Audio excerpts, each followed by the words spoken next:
recording. Perfect. All right. So good morning, everyone, and welcome to today's webinar hosted by Precisionary Instruments. We're excited to have Bronwyn Berkeley as our speaker today. Bronwyn is a final year PhD student at the Queen's Medical Research Institute at the University of Edinburgh, working at the Mairi Brittan Group at the Centre for Cardiovascular Science. Her research is centered on cardiac lymphangiogenesis and neurovascularization following myocardial infarction.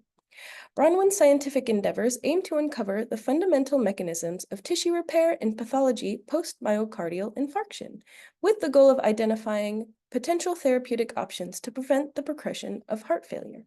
Please join me in welcoming Bronwyn Berkeley. Thank you very much. And I'll just share my screen.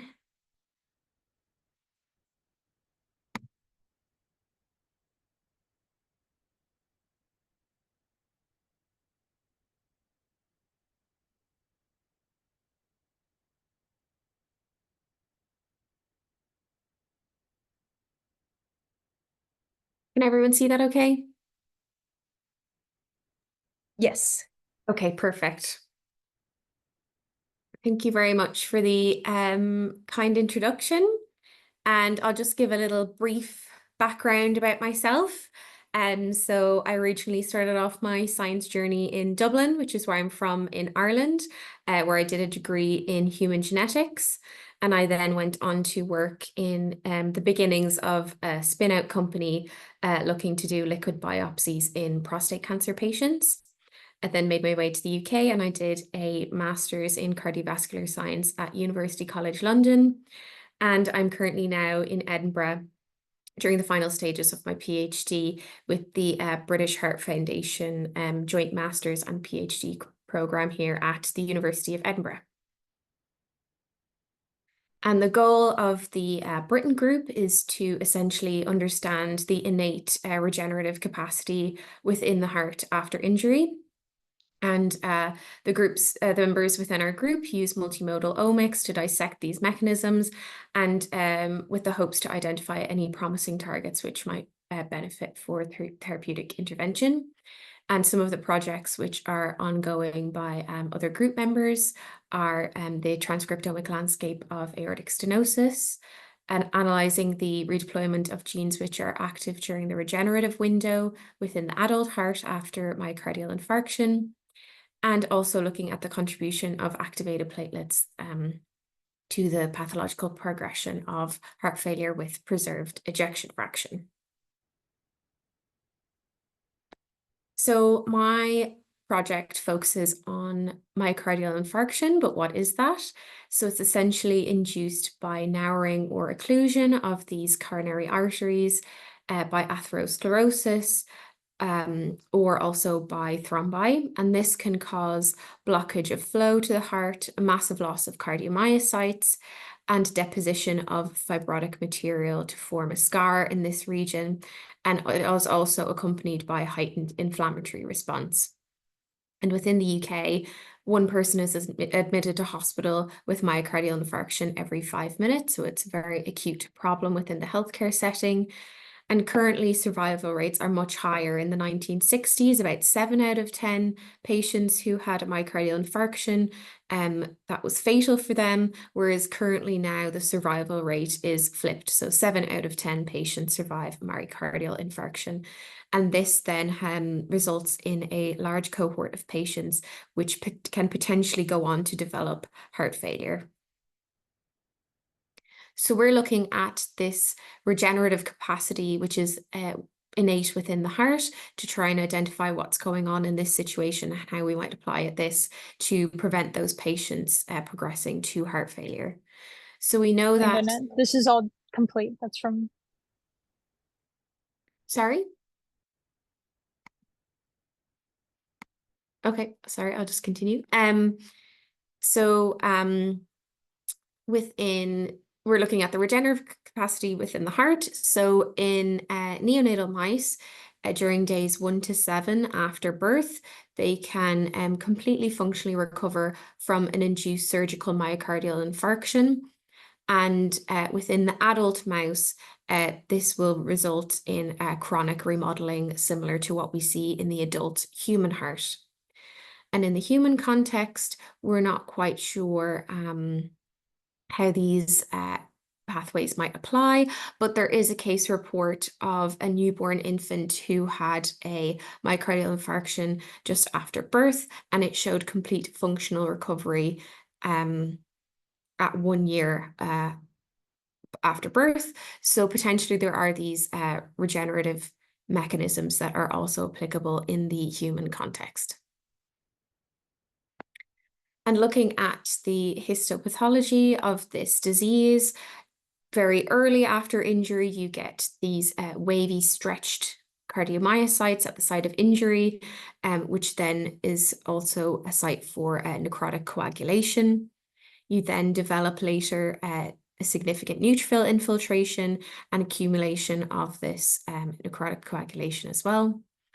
And then further on, a couple of weeks later, you then get disintegration of these necrotic myocytes, and then you start getting formation of this granulation tissue, which consists of different collagen fibers and macrophages.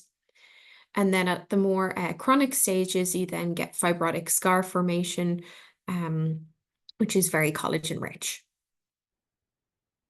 So some of the studies that we have employed in the lab to look at these mechanisms is utilizing these endothelial confetti mice, which I'll explain later exactly how those work. And those underwent a myocardial infarction surgery. And then a week later, we analyzed the clonal dynamics of these mice. And we also looked at the single cell transcriptomic profile of these endothelial cells at this acute injury time point. And the key outcomes of this were that resident endothelial cells were not bone marrow derived. And we also were able to identify 10 endothelial cell states in the injury and endothelial cells in the mice after MI, and examined PLVAP as a potential target from this analysis. So I'll just go into a bit more detail about that. So one of the models that we employ within the lab is this rainbow mouse. So how this cassette works, it's that it's Cree-inducible. So when you give tamoxifen to these mice, typically in oil, you then will induce inversion or excision of this cassette under your promoter of interest. And this will result in the expression of one of 4 fluorophores stochastically. So depending on whether you get excision or inversion, you'll get the different pairings. So these are RFP, CFP, GFP, and YFP.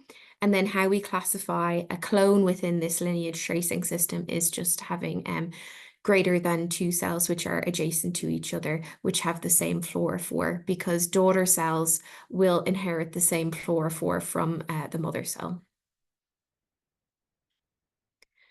And how we process these samples for sectioning using the Compresstome is that we cut off the atria as shown in this picture so that we have a flat surface, so we can mount that within the tube which comes with the Compresstome, and that is mounted in 4% agarose, and the machine is set to the following settings. The holder is then filled in, just shown here, so that you have a sealed bath which you can then fill with cold PBS. And these sections are then cut continuously at 100 micrometers thick, and the sections are then free floating and stored in sodium azide. And we are able to then use these sections for immunofluorescence staining within 48 well plates, and this process is akin to typical immunofluorescence staining that you would do on paraffin embedded sections that you would have on glass slides. However, you just do the staining protocol within these well plates, and then you clear the tissue using RapiClear solution, and then you mount them using these eye spacer stickers, and then you just continue as normal with your microscopy analysis. So using these tissue slices, and these just have DAPI staining. We were able to show that mice which have this confetti cassette under the control of the PDGFB promoter, which will label vascular endothelial cells, that they undergo significant clonal expansion after myocardial infarction. So you can see here in the top panel, there are some clusters of vessels which are monochromatic, and some here which you can see are composed of various expansions of different endothelial cells, which then combine into a singular vessel in these border regions of regeneration after myocardial infarction. We were also able to show that these cells were not derived from the bone marrow, which was a hypothesis at the time, but they were actually just derived from innate endothelial cells, which were present within the border zone. We then did single cell RNA sequencing on these clonally expanded endothelial cells, and we were able to determine that there were 10 distinct endothelial cell clusters within these. So we specifically picked out cells which were confetti positive, CD31 positive, which is a marker for blood vessels, and podoplanin negative. So podoplanin is a marker for lymphatic. So that's just an exclusion in that case, because in this instance, we were particularly interested in blood vascular endothelial cells. So within each of these clusters, there were key associated differentially expressed genes and also predicted functions within each of these clusters. And one of those which we went on to study further was PLVAP, which was implicated in ventricular remodeling. So here you can see from the immunostaining that there's significant upregulation of PLVAP within these blood vascular endothelial cells after acute myocardial infarction. So another way that we were looking to analyze these rebooting of regenerative responses was by performing a multi-species meta-analysis of blood vascular endothelial cells within the heart after ischemic injury. So Cass, who was a postdoc within the group, collated all of these data sets together and extracted the endothelial cells from each one across various animals and disease stages, including neonatal, healthy, and adult MI, as well as heart failure. So from this, if we look at the overlap between the significantly upregulated differentially expressed genes in adult and neonatal myocardial infarction, there was an overlap of about 2.6% of these genes. And within this, we saw that some of these were ligands for vascular endothelial growth factor. So here you can see that they're significantly upregulated within the neonatal stage, but they are not within the adult. So our reasoning was that potentially if we reboot this within the adult, we might improve the response to remodeling after injury. So we again have these PDGFB confetti mice, and they received tamoxifen followed by a 14-day washout period.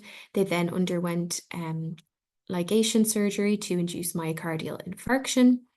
And then here again, you can see that when we process the samples using the Compresstome and stain them with DAPI, that you can very clearly visualize the structures within the heart. So you can see here that you got a nice delineation of the infarct and the border regions.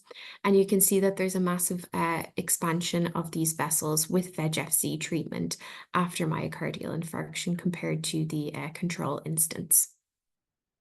We were also able to show an increase in expression of its ligands as well in the context of myocardial infarction.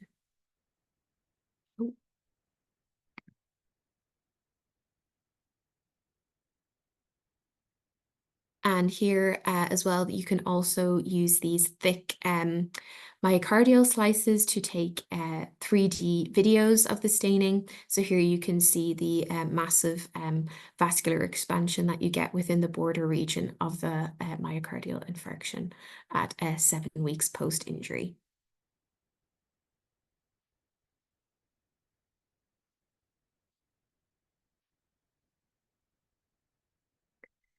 So moving on then a bit more to my particular interest, which is the lymphatic system. So in comparison, you have the blood vascular system, which is much more well known, which has both pulmonary and systemic circuits, and its key role is in removing waste and carbon dioxide, as well as transporting solutes, fluids, macromolecules, and several other compounds around the body. Whereas in the context of the lymphatic system, it is a unidirectional open system where its main role is to collect and transport extravasated fluid back into the blood circulation. It also transports hematopoietic cells for immune surveillance, and the contraction of the muscles within the body is what drives the transport of the lymph around the body, in comparison to the heart, where you have the blood circulation being pumped by the heart around the body. And an increase of just 3.5% of myocardial fluids can cause a significant reduction in cardiac output by up to 40%. So being able to control this fluid accumulation after injury and its clearance is very important to being able to promote beneficial repair after injury. So some of the dysfunction that occurs within these vascular beds is that after myocardial infarction specifically, is that you get reduced uptake of immune cells at the site of injury, impaired fluid drainage, so you get edema at these sites. And in blood vessels, you can get distal embolization as well as myocardial swelling. And you can also get increased inflammation and fibrosis. So the idea is that we are potentially able to identify therapeutic options which can boost lymphangiogenesis and neovascularization while reducing the inflammation at these sites, as well as the edema, and improving cardiac function for these patients and helping them prevent them developing heart failure later in life. So circling back to vascular endothelial growth factor C, this has been actually quite well characterized within the context of lymphangiogenesis. So previous rodent studies have shown that VEGF-C treatment can promote a reduction in edema and fibrosis while improving capillary lymphangiogenesis and immune cell clearance, as well as the cardiac function within these animals. However, despite the wealth of preclinical studies which show improved benefit from using VEGF-C as a treatment, and in our case, we also showed improvement in blood vascular expansion after injury, its translation into the clinic has been hampered. Some of the factors affecting this include the short half-life of VEGF-C, so the requirement for repeated administration. And as well, to date, no clinical trials have used angiogenic or lymphangiogenic measures in their endpoints for these trials. So we know that VEGF-C causes increased neovascularization after myocardial infarction, and also VEGF-C increases lymphangiogenesis after myocardial infarction. And I'm interested in understanding if there's any potential downstream targets of VEGF-C which may yield a better therapeutic profile and have benefits within both of these vascular beds as a source of therapy in these patients. So again, we took the same animals and did the same treatment. So they received tamoxifen and a 14-day washout period, and then underwent ligation of their left anterior descending coronary artery to induce myocardial infarction. And then these tissues underwent they then received VEGF-C treatment every 2 days until at day 7 after injury, the tissues were collected and then underwent RNA extraction for bulk RNA sequencing. And from that, we identified a panel of several genes which were significantly up and down regulated within these animals under VEGF-C treatment. I also processed these tissues using the Compresstome and did some stainings for both of these vascular beds. So here we have an example of some CD31 staining looking at the blood vasculature, and some LIV1 staining, which is a marker for the lymphatic system. Another aspect of what I'm looking at is applying a new method which was developed in Heidelberg, Germany, to induce myocardial infarction. So typically the surgery that is involved to induce myocardial infarction in these mice is that a suture is put around the left anterior descending coronary artery vessel within an open chest surgery situation, and the animal is intubated. And this is quite laborious and involves a lot of high surgical skill. So I was looking to implement this newer approach, which has many benefits for animal welfare, as it only requires needles to be inserted within the myocardium. So here you can see the setup.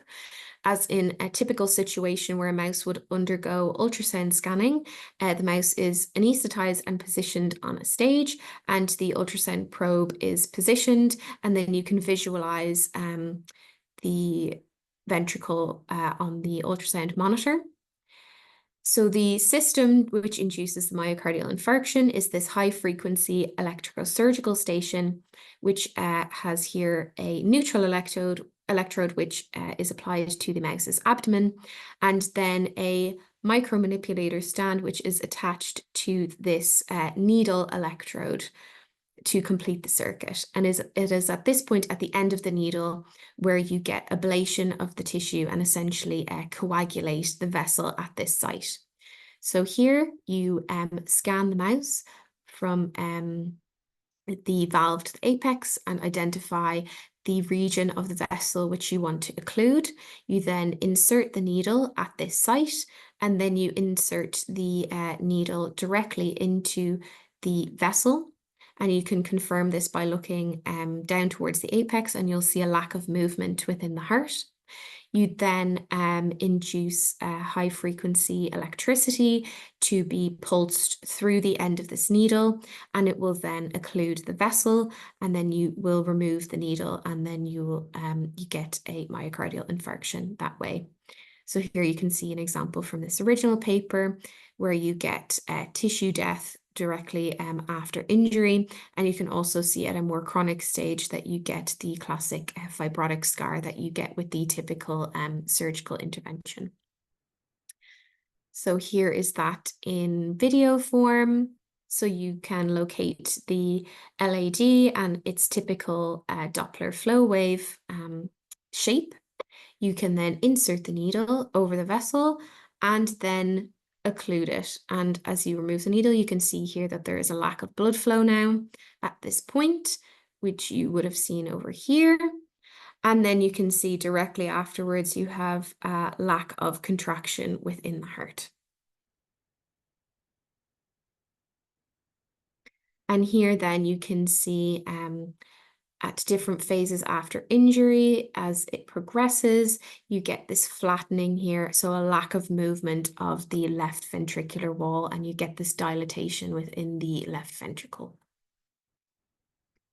And from this, then you also get the classic signals that you get with the typical surgery. So you get systolic dysfunction, where you get a reduction in fractional shortening and ejection fraction, and an increase in the strain within the left ventricular wall.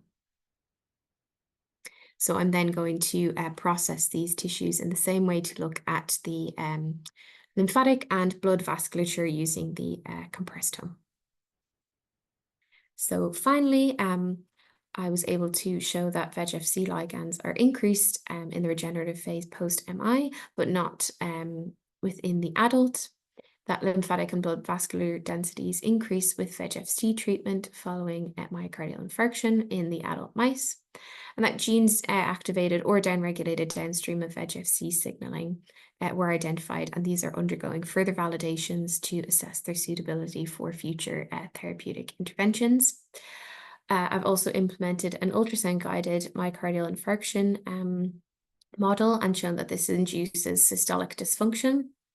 And I've also discussed how we utilize the Compresstome to process cardiac tissues to be able to visualize these vessels within three-dimensional space. And I would like to thank all the members of the Brittan Group. And also I would like to thank Precisionary Instruments for inviting me today to speak to you all. And I would welcome any questions.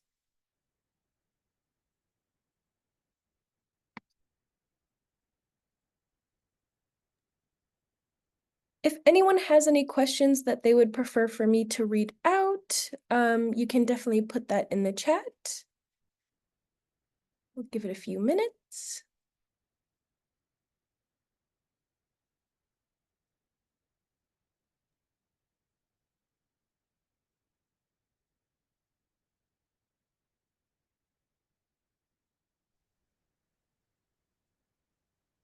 Is it okay if I just ask my question? Absolutely. Hi, Bronwyn, it's Nina here from Birmingham. Yeah, that was a very nice talk. Bronwyn, can I just ask a little bit about your ultrasound technique for inducing occlusion? So is that in a mouse that presumably is going to recover? Yes, so typically with our scenario, we give the mice tamoxifen for a week for my study, and then we'll do a 2-week washout period. So the mice will then be about 12 weeks old, and then they'll undergo this surgery, and we've only had about 2% mortality using this method. Well, that's pretty low mortality. What's your mortality if you use the traditional method then? Of LAD? I haven't personally done the traditional LAD surgery. That was a postdoc that did it before I started here. I do know that it does depend on the experience level of the operator in terms of, you know, how long they've done the surgeries and kind of the frequency at which they do it. But it can be quite high with the traditional method. Okay, so if I can just carry on asking a couple of more questions about that technique then. So when you do that and you point this needle at the LAD, is it puncturing the LAD or is it just outside and causing damage inside? So it is within the vessel. Okay.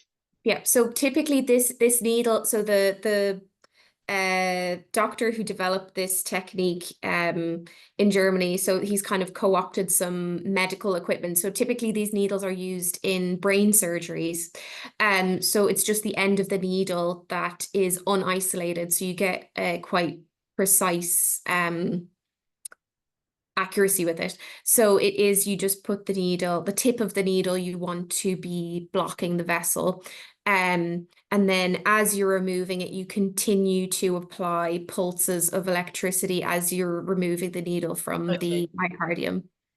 Okay, and then you get a sort of coagulation event that takes place inside that vessel. And is that permanent throughout the various days afterwards? Yeah, it is. So I personally have only kept the mice up to a 2-week time point, just because I'm interested in more of the acute response. But within the original paper, they have kept them up to about 28 days.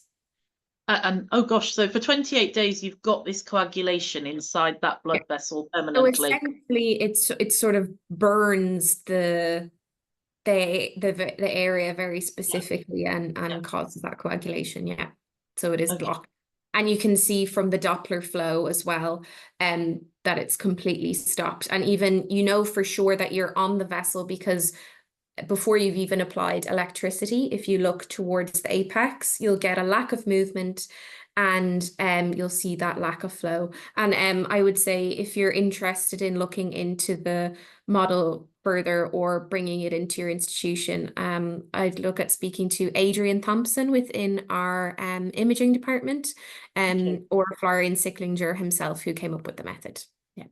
Okay. All right. Thank you so much. And I suppose, I mean, are you opening up the chest wall for this to happen?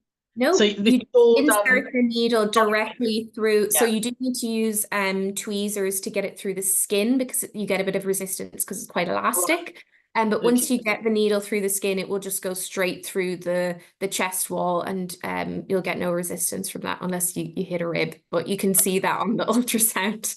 Yeah, that really is a very refined method then, isn't it? Yeah. Thank you. Thank you very much for that, Bronwyn. Thank you. No problem. And yeah, just email me if you have any more questions about that or would like to know resources. Yeah. Brilliant. Thank you. Thank you very much. All right. Do we have any other questions for Bronwyn today?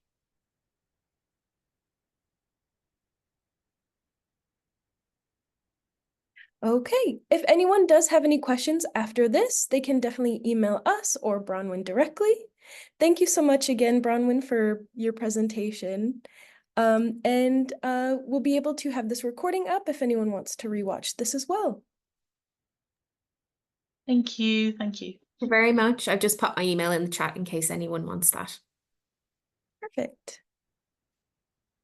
Thank you again and have a great rest of your day. Thank you, you too.